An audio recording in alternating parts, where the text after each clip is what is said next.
দিন তোমারই নাম মসজিদে হবে এলান, হবে কি হবে না? এলান যেদিন হবে আমাকে আর ঘরে রাখবে না, সবাই মিলে বলে ফুটে দাও, দেরি করা যাবে না। মহব্বতের মানুষ বলবে সরিয়ে দাও, তাড়াতাড়ি ফুটে দাও। 3 দিনের বেশি হয়ে গেলে আমার ভূত হবে। হ্যাঁ না না খালি 3 দিন মরা লাশটাকে ঘরে বাড়ি রাখবে, বউ বলে দরকার নাই, আসসালামু আলাইকুম চলে যাচ্ছি, ভূত হবে। আর রাসূলের ইন্তেকাল আল্লাহ রাসূল ইন্তেকাল করেছেন, কবর কোথায়? আম্মাজান আয়েশা সিদ্দিকা রাদিয়াল্লাহু তাআলা আনহার ঘরের ভিতরে। সুবহানাল্লাহ সুবহানাল্লাহ পালিয়ে গেছে। কিন্তু আমাদের আয়েশা কি ঠেকানো যাবে? দরকার না, ভূত হবে। তাই খোদা বলে দেখে 3 দিন রাখলে মতোই ভূতে পালাবে তোর থেকে। সবাই মিলে পালিয়ে যাবে। রব্বি জুল জালাল তাই শোনাচ্ছেন,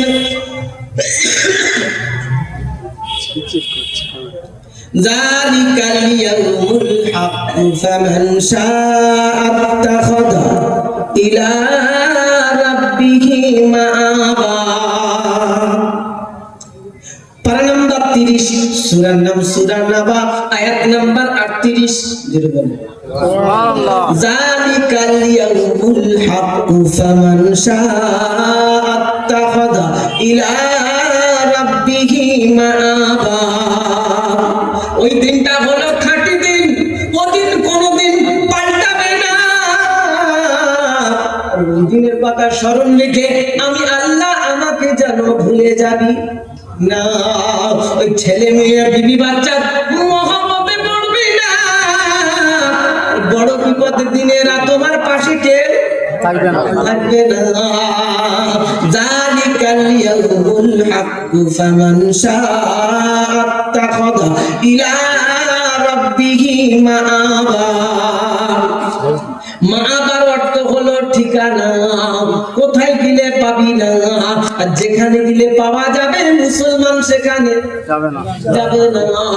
মুসলমানের পাওয়া যাবে, চার দোকানে পাওয়া যাবে, মোড়ের মাথায় পাওয়া যাবে, তাসের আড্ডায় পাওয়া যাবে, জুয়ার আড্ডায় পাওয়া যাবে, গুখানায় পাওয়া যাবে। হ্যাঁ না না দেখবে 4 জনে বসে মোনাজাত করছে। গুখানা, মসজিদে পাথর লাগানো রয়েছে, মাদ্রাসায় পাথর লাগিয়ে দিচ্ছে, ওখানে ওর কপাল খারাপ, ওখানেও তোটে না। গুখানায় বসে 4 জনে মিলে মোনাজাত আছে। বোঝেন মোনাজাত? বোঝেন কি বলেন? আপনি আর বলবো না, আপনার বুঝে নেন। 4 জনে মোনাজাত করছে, আর ভুল হলেই পিছন দিকে মাল লোক মারছে। কাপড় তুলে নেন।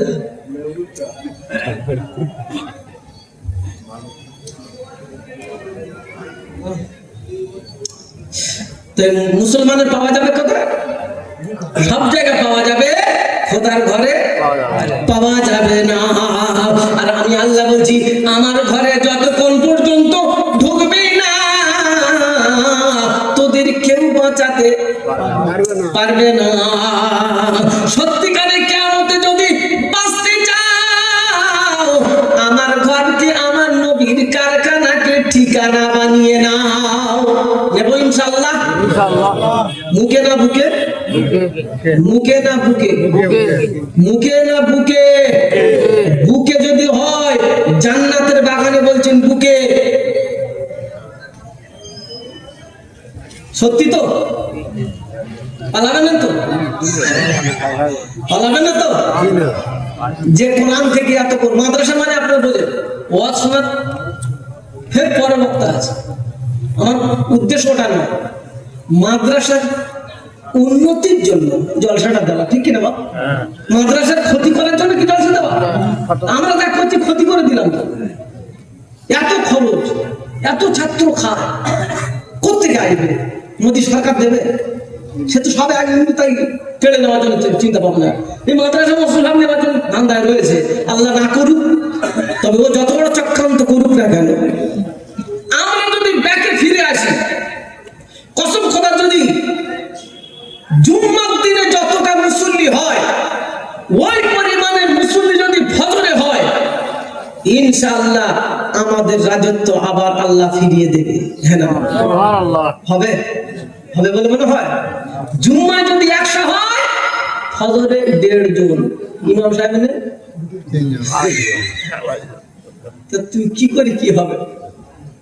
সত্যি একটু ভাববেন না, কি করছি কি করছি আর কি করতে বলেছে আমার আল্লাহ, বলেছে কি আমি করছি কি, ভাববেন না? শুধু হা করে ওয়াজ শুনে চলে গেলেন, বন্ধু কাজ শেষ। শোনাচ্ছে বন্ধুরা, আল্লাহ ওয়ালা ভাইরা, তবে কিয়ামতের ময়দানে তাম পৃথিবী সব শেষ হবে, মাদ্রাসা আর মসজিদ ধ্বংস হবে না। বিশ্বাস হয়?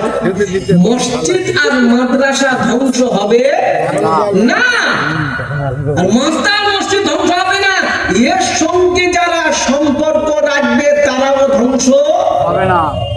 কেন? তাম পৃথিবীর সব কিছু ওলট পালট হয়ে যাবে। মসজিদ আর মাদ্রাসা পৃথিবীর এক কিনারায় জড়ো রেখে, ট্রেনের বগির মতন ফিটিং করে আল্লাহ এক কিনারায় জড়ো রেখে, আল্লাহ তখন বলবে ফেরেশতা মাসিওয়ালা, সব কিছু ওলট পালট হয়ে যাবে, কিন্তু মসজিদ আর মাদ্রাসা ধ্বংস হবে না। এই মসজিদ আর মাদ্রাসায় যারা সম্পর্ক রাখবে, কি করে সম্পর্ক রাখবে? একটু বুদ্ধি দেন, দিতে পারবেন না? একটু বুদ্ধি দেন, সব একটু পরামর্শ দেন, যদি একটু আর্থিক দিকে ভালো থাকে একটু সাহায্য করেন, করবেন ইনশাআল্লাহ।